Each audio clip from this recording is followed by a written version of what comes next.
He knelt in the dust, the Emperor of Rome, hands bound in leather, wrists cracked from iron, the sun of the Mesopotamian plain hammering his face. His armor was torn, his eyes hollow, his legions gone. Across from him, atop a raised platform of black stone, stood Shapur I, King of Kings, flanked by his nobles in silk robes, their faces unreadable. This wasn't battle, it was theater. Only months before, Publius Licinius Valerianus had commanded the might of Rome's eastern forces. Now he was a spectacle. His humiliation wasn't incidental. It was calculated, deliberate. A message not just to Rome, but to history itself. To understand how he got here, and why this moment shattered the Roman psyche for generations, we need to go back. Not far, just enough. In 253 CE, Rome was breaking apart. Not metaphorically, literally. Emperors rose and fell like dice in an alley. The provinces were unstable. Germanic tribes crossed the Rhine. Inflation strangled the economy, and in the east, a new power was rising from the ruins of the old Persian Empire, the Sassanids. Valerian was no fool. A seasoned statesman and general, he stepped into the chaos like a man entering a burning building. Sleeves rolled, jaw tight, ready to hold the walls up himself. He split power with his son, Gallienus, sending him west to deal with barbarian incursions while he turned to confront the true threat, Persia. But this wasn't the Persia of old. This was a re-engineered machine of war. Shapur I, son of Ardashir, had taken the crown with a singular vision: to restore Persia's glory, not just through conquest, but through humiliation of its oldest enemy. He wasn't just interested in taking land. He wanted to take symbols, cities, thrones, emperors. By 260 CE, Shapur had done what few thought possible. He'd taken Antioch, he'd shattered Roman garrisons, and then, slowly, methodically, he let Valerian's army come to him. Valerian brought with him one of the best-equipped Roman forces of the century: veterans, engineers, elite cavalry. Early victories restored a shred of Roman confidence. Cities were retaken, fortresses secured. But Shapur wasn't retreating, he was baiting. Letting Rome feel momentum, then slowly bleeding it. At Nisibis, everything slowed. A siege that should have lasted weeks dragged into months. Disease spread, supplies thinned. Persian cavalry struck and vanished like smoke. Roman morale cracked. Then came the final blow, the plague. Men died in their tents by the hundreds. Officers collapsed mid-command. Some accounts suggest even Valerian fell ill, but still he stayed. Rome had never abandoned an eastern campaign. Not under Trajan, not under Severus. Then came the meeting, a parley. Valerian, desperate to save what remained, offered negotiations, a truce, safe withdrawal in exchange for territory. Shapur agreed. The emperor rode out, flanked by guards. He never returned. What happened next became legend, not in Rome, but in Persia. According to the most consistent accounts, Shapur seized Valerian the moment he entered the Persian camp. There was no negotiation, no exchange, just silence, then chains. The emperor of Rome captured, alive. No Roman emperor had ever been taken prisoner before. Defeated, yes. Assassinated often, but never paraded in chains through a foreign court like a trophy. And that's what Valerian became, a living symbol of everything Persia now claimed: superiority, vengeance, empire. Shapur didn't kill him, not right away. That wasn't the point. He used him. Valerian was forced to kneel when Shapur mounted his horse, bent back, hands on the Persian king's thigh like a step stool. This became routine, ceremonial. Whenever Shapur appeared before his court, the emperor of Rome crouched beneath his boot. For months. maybe years. Some Roman sources tried to deny it, others embellished it. But the image endured, etched into Persian reliefs, recorded by Arab chroniclers, whispered in Constantinople. Valerian's body became a tool of war. His suffering, a living broadcast. Rome reeled. Gallienus, ruling the western half of the empire, couldn't risk a full-scale retaliation. Civil wars flared. Usurpers declared themselves emperors. And in the east, Roman legions broke, not in battle, but in morale. Cities surrendered without a fight, knowing that their emperor, their divine, untouchable emperor, was kneeling in chains. Inside Persia, Valerian's fate served another purpose. Shapur used him to learn. Captured Roman engineers, architects, military officers, including possibly Valerian himself, were resettled deep in Persian territory. There they taught, built, trained Persian forces, developed roads, bridges, and siege equipment. Rome's knowledge turned against itself. Eventually the ritual ended. No one knows the exact moment.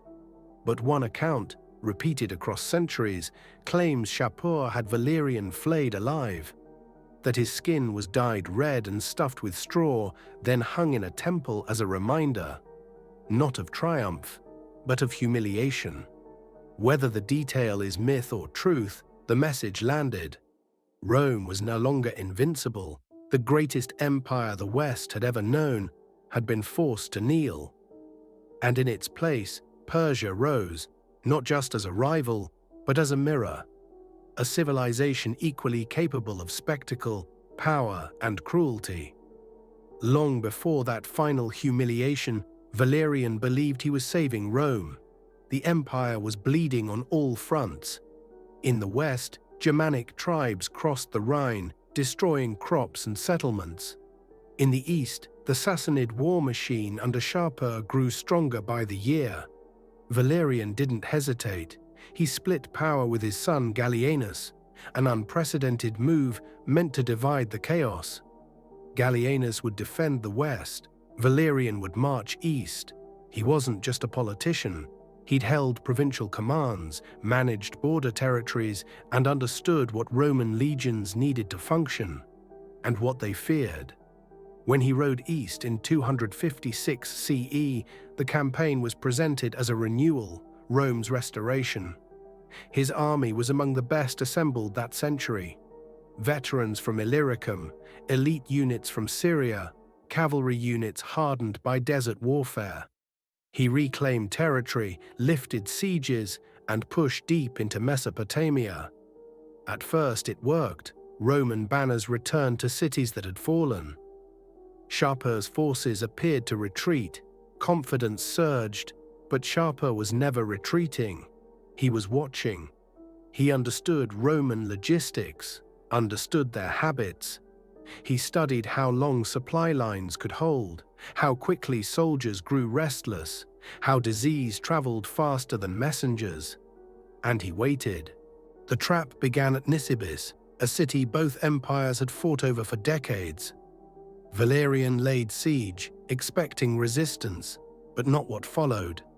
Persian harassment raids cut off food and water. Cavalry strikes shattered convoys before they reached camp. And in the humid heat of the plain, illness spread fast. It was likely the same plague that had ravaged the empire, now moving through cramped tents, infecting soldiers, officers, generals. And still, Valerian stayed. This was no longer just a campaign. It was a test of Roman endurance and Valerian's personal resolve. The emperor believed, as many before him had, that Rome's presence alone could hold the line, that the east would fall back if the eagle remained in place. But Shapur was counting on that very belief. He refused to fight a pitched battle, refused to offer a target. Instead, he allowed Rome to rot in place. As supplies dwindled and men collapsed, rumors spread.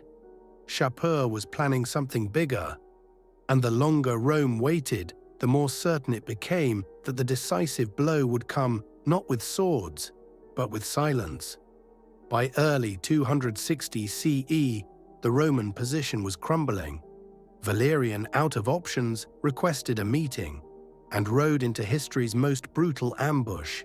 The exact details of Valerian's capture remain debated, obscured by time, propaganda, and conflicting accounts.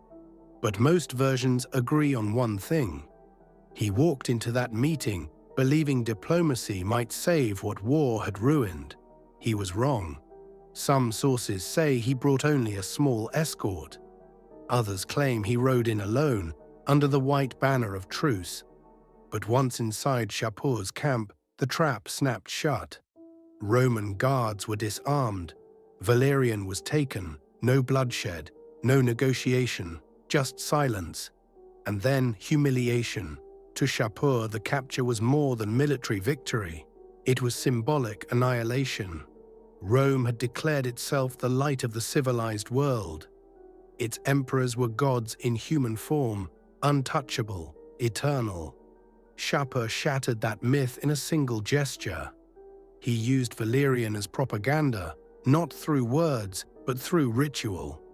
Every appearance of the Persian king was now flanked by a Roman emperor in chains.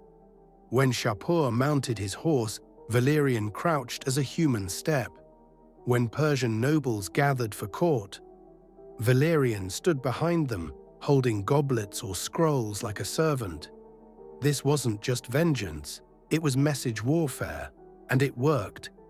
In Rome, disbelief turned to shame. The empire that had once crushed Hannibal, absorbed Carthage, dominated Egypt and Judea, now faced a crisis of meaning.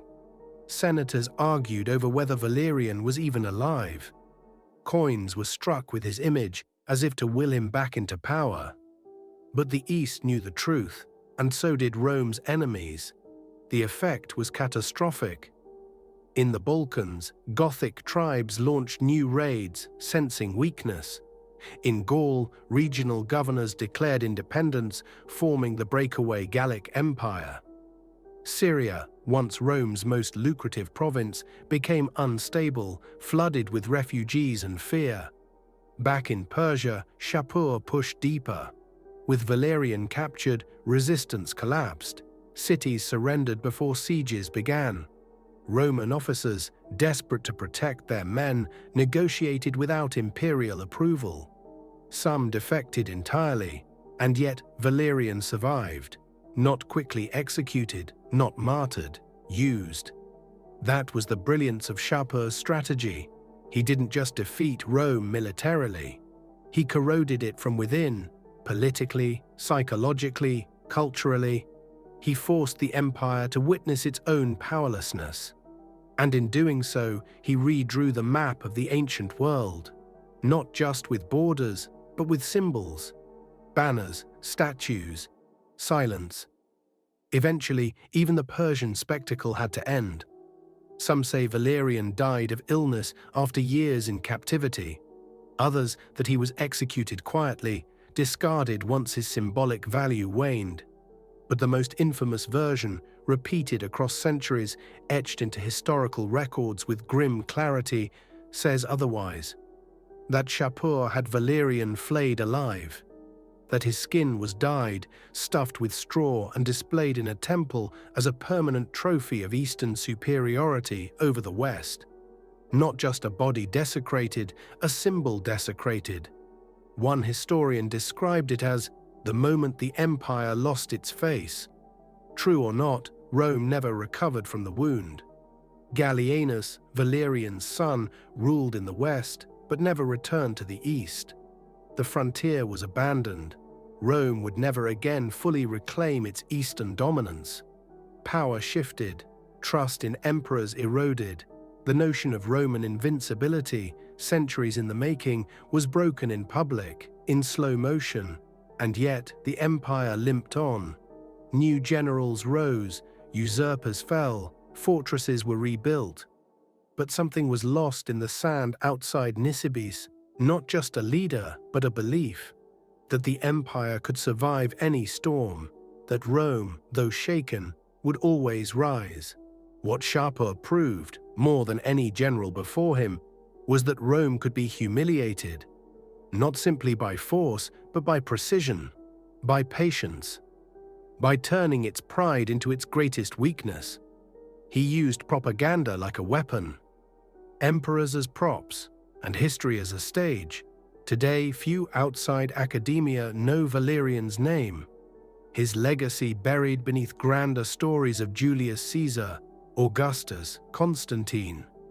But in that moment, in 260 CE, his capture sent a ripple across continents, one that reshaped borders, shattered traditions, and echoed deep into the fall of the empire itself. It wasn't just a defeat, it was a lesson. Even gods can kneel, even empires can be broken. And sometimes the sharpest sword is the silence of a king watching his enemy beg beneath him.